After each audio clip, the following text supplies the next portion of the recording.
Pet owners of Reddit, what is the most absurd thing your pet has done?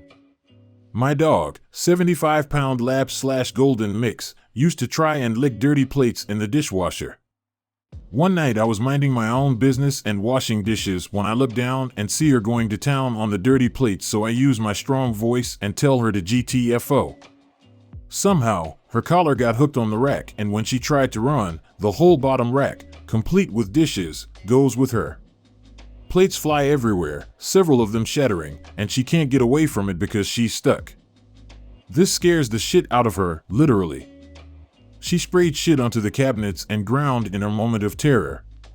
Surprisingly, only a few plates were broken, but she wouldn't even enter the kitchen for several months and still runs out of the room if you open the dishwasher. OMG. That's funny, and gross, and sad. Edit, and scary too. When my cat was a baby, and I'm talking tiny baby, I once bought a pizza. Now he really wanted this pizza. No way was I letting him have pizza. He kept on coming over, pleading, begging, snuffling around, and I kept on shooing him off. Eventually, he gave up instead, deciding to go over to his 7-foot-tall cat tree. He clambered all the way up to the top, for the first time ever. I watched him in quiet bewilderment as he sat down up there watching me. Fair enough, I turned back to what I was doing. Then, he comes flying down past me, landing square in the middle of my pizza. All 4 paws on my damn pizza. I swear he hadn't even landed before he started taking tiny little bites.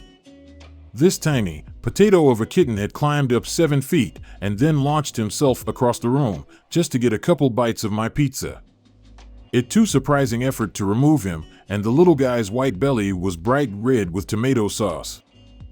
That made me laugh so loud I woke up my own cat rolling on the floor laughing, rolling on the floor laughing, rolling on the floor laughing. I'm being judged right now, cat. My childhood dog was allowed to roam our suburban neighborhood off-leash. She was a very sweet girl who loved everyone she met, so the neighbors had no issue with her just roaming and doing her thing. One day she came trotting home with something in her mouth. It was a 4-pack of hamburger buns. Just the buns, no packaging. The thing was, they were frozen but also burnt to a crisp. Frozen, burnt hamburger buns. No clue where she got that. She rescued them from an ice fire, duh. Growing up, mid-90s, I let our dog outside to do his business. After a few minutes it was time to come in, IRC we were leaving soon. So I go to the door and call for him to come in. He stops, looks at me, turns and continues walking away. We lived in a village, so he was going to go wander around. I call him again, same thing, looks then keeps going. So, I finally yelled, "Bratty, you're wanted on the telephone," and sure as shit, that dog turns and races into the house. I guess he just heard the wanted on the phone and associated it with being inside. Still miss that dog. Told this one before, not my pets, but my aunt had 2 small terriers and a cockatoo. The bird was a funny bastard and figured out that if it mimicked my aunt shouting doggies dinner, the little dogs would go mental and run excitedly into the kitchen where their bowls were. Bird would perch in the kitchen and just watch their confusion. This would happen regularly for years, and somehow the dogs never caught on. Kinda felt bad for the dogs, but I must confess it was fucking hilarious. Little feathered shitbag. My MIL's friends had a macaw they would dress up in a little Harley vest and hat. He'd walk around the house saying, "Here kitty kitty kitty." The cat was terrified of him. When winding the grandfather clock, I didn't notice that our cat had jumped into the case and was hiding down in the darkness of the clock's base. So, he got locked inside the clock when I closed the door and turned the key. Later, when the dong struck the hour, we heard a big commotion as he was frantic to escape the deep tones of the dong's sonorous chime. Yeah, that sounds like a cat. My cats like to get into any tight space they can find. Especially if they're not familiar with it. Seems like kind of a problematic instinct actually. My Malamute ate my fucking pizza and ran around for 10 minutes until I heard a loud ass spam. I get up to go check on what the noise was, and it turned out that he ran towards my wall and made a hole in it. Yes, he is fine. His sleeping preparations are strange. Like I will be taking a nap and I suddenly feel him nudging into my arm, getting comfortable to sleep. Under the covers and everything. He hides his face in the crook of my neck and I could hear his weird snoring/breathing in my ear. He doesn't do this when I'm awake. So I'm wondering, is he embarrassed about cuddles? I think they just get weird routines. One of my dogs only cuddles first thing in the morning.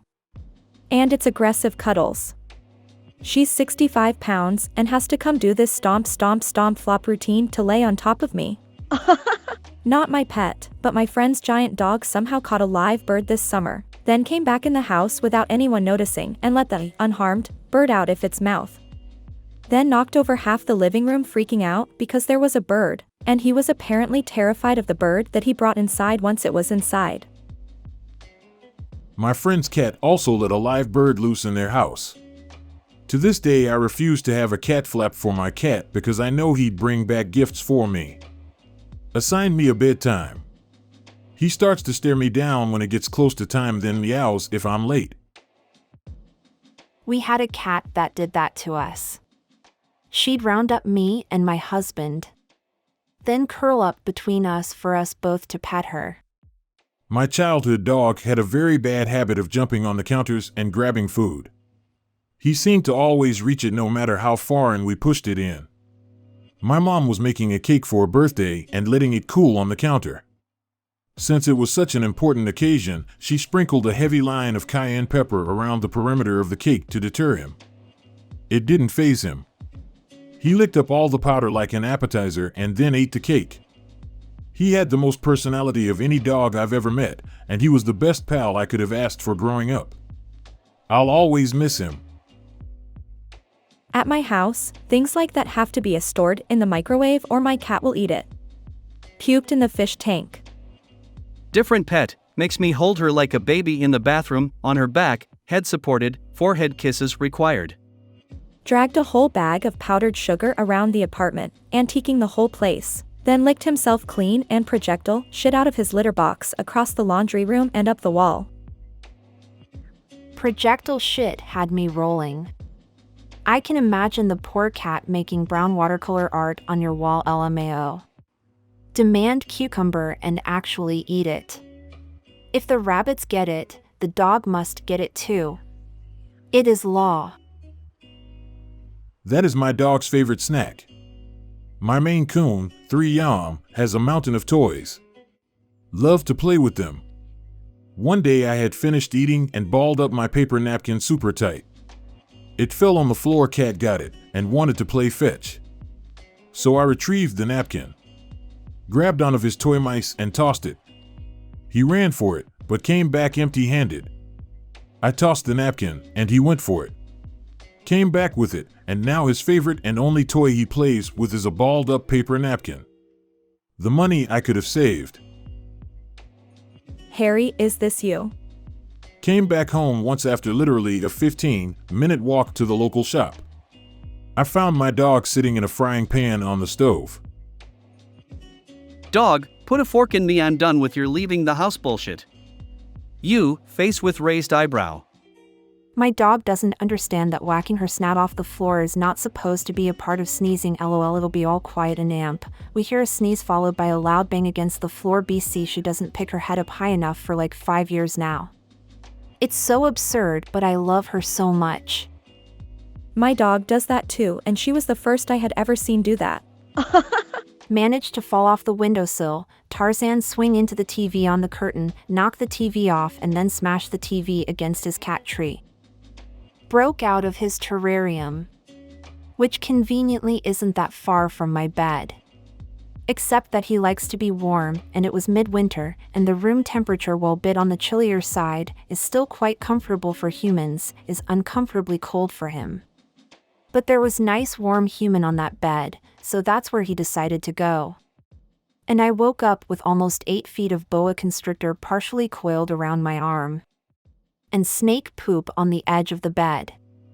I would also like to mention that he enjoys falling from the top of his terrarium, bit under 7 feet, onto the floor, making whole bunch of noise, especially when I'm on my computer, in very dimly lit room, when I'm trying to focus on something, jump scare almost every time. I had an Aussie jump on a counter, knock over a crock pot, and eat a 3 to 4 pound roast, a bunch of carrots, onions, and jalapenos in one sitting. He then knocked over a bottle of vodka, lapped it up, invited his friends. I had 4 other dogs at the time, and they got tanked and shat and puked all over my house. It was like a frat party cleaning that up. I monitored that little prick for 2 days. Not as much as a runny stool. Next time I cooked with jalapenos, he sat there begging for one. I hated that dog. I know you're talking about a dog breed, but based on some of the Australians I've met, this wouldn't sound terribly out of character. Looked out the window and my dog was standing on the top of my firewood stack. He had climbed up the side. He was 8 feet off the ground. Medium-sized mutt, 34 pounds. I remember being at a park and seeing this lab mix 10 feet up a tree. Owner said that was pretty usual for him. We were coming back from a trip and there was an hour or so gap between when the pet sitter left and we arrived that the 2 dogs were alone. One of them decided to get something off the gas stove and somehow turned the knob. I came into a house full of gas and the stove going tick tick tick. Thankfully I was able to rush in and turn the knob before it went kaboom. Dogs were fine but loopy for a few hours and the house reeked of gas for days. My rabbit jumps on my lap, stretches up my chest, plants her feet on my collarbones and tries to steal pizza from my mouth. She has also tried to drag the box away from me to get to the pizza. You're a rabbit? She knows she's an herbivore, right? Jumped out of 3rd story window, 4th story if you're American, because she saw a fly. It would still be 3rd story. Even in the UK, if a building has 2 floors, it's still a 2-story building and the 1st floor would be referred to as the 2nd story. Your statement would be correct if you said 3rd floor window and not 3rd story window. Brought a bird in his mouth to my bed. I don't even know how did he catch that MF. I once had a male chocolate lab that chewed all the wires off of my trailer and golf cart. I have a pit bull who loves coffee. She's dumb as rocks, but she fairly often tricks me into putting my coffee down to follow her into the other room. She then turns and runs back to drink my coffee. I feel like this is a pretty high-functioning task for a creature who can't figure out some basic dog skills. Is it a pit bull? Or a staffy? Because my girl does this too. My dog picked up a bowl and dragged it into my room because she wasn't getting fed. As she should. I had 2 hamsters, Killer and Midnight. Midnight killed Killer, then died of a broken heart a few days later. 69D, another dog, both male. Preacher man, don't you dare tell me there's no such thing as animals being gay.